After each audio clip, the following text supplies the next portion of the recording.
정부가 중동 전쟁 위기 극복을 위해 26조 2천억 원 규모의 추경 예산을 편성했습니다. 고유가와 고물가로 인한 서민층 부담을 줄이기 위해 소득 하위 70% 이하 국민에게는 1인당 10만 원에서 60만 원이 지급됩니다. 오인석 기자입니다.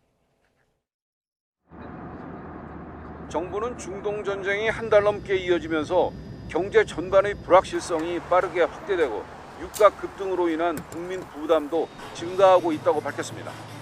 특히 소상공인과 청년 등 취약계층의 어려움은 더 커지고 있다고 설명했습니다. 기업들도 원유와 핵심 원자재 수급의 불확실성이 확대되면서 큰 난관에 직면했습니다. 중동 전쟁 위기 극복을 위해 정부가 26조 2천억 원의 추경 예산을 편성했습니다.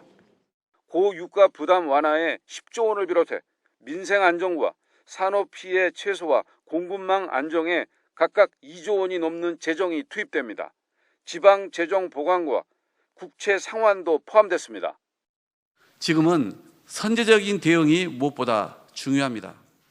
정부는 하루빨리 민생경제의 어려움을 덜어드리고 현 정부가 어렵게 되살린 경기 회복의 불씨가 꺼지지 않도록 신속한 재정 지원이 필요하다는 판단 하에 근본 추가 경정 예산안을 마련하였습니다. 고유가 고물가에 따른 서민층의 이중 부담을 줄이기 위해 소득 하위 70% 이하 국민에게 1인당 10만 원에서 60만 원의 피해 지원금이 지급됩니다. 수도권 지역은 10만 원, 비수도권은 15만 원이 지급되고 지방으로 갈수록 취약계층일수록 보다 두텁게 지원됩니다.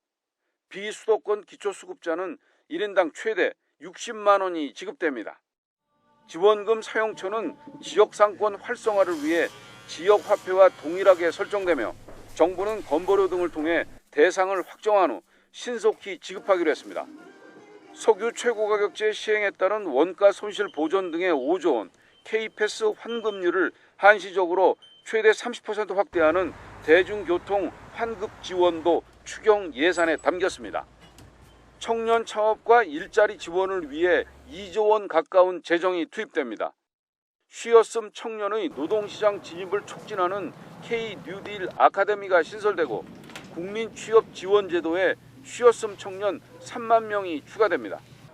경기 침체 시 가장 먼저 소비가 위축되는 문화 관광업계를 위해 영화, 공연, 숙박, 휴가 할인이 지원됩니다.